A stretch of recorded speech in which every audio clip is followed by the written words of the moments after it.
கோலி talk Kollywood news. Aishwarya Dhanush இயக்கத்துல மீண்டும் Dhanush. AGS நிறுவனம் தயாரிக்கும் வைராஜா வை படத்தோட படப்பிடிப்பு அனைத்தும் முடிவடைஞ்சு இப்போ போஸ்ட் ப்ரொடக்ஷன்ஸ் பணிகள் பரபரப்பா நடந்துட்டு இருக்கு. என்னதான் 3 வெற்றி படத்தை இயக்குவரோட படம்னாலும் வைராஜா வை படத்துக்கு விநியோகஸ்தர்கள் மத்தியில எதிர்பார்த்த வரவேற்பு இல்ல.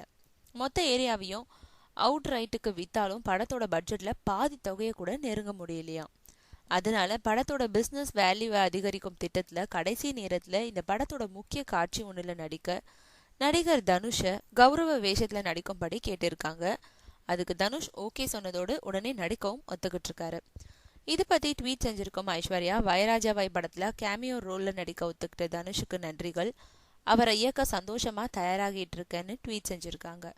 வைராஜாவை படத்துல இப்போ தனுஷும் இணைஞ்சிருக்கிறதுனால படத்துக்கு ரசிகர்கள் மத்தியில எதிர்பார்ப்பு கூடும்னு நம்புது தயாரிப்பு நிறுவனம்.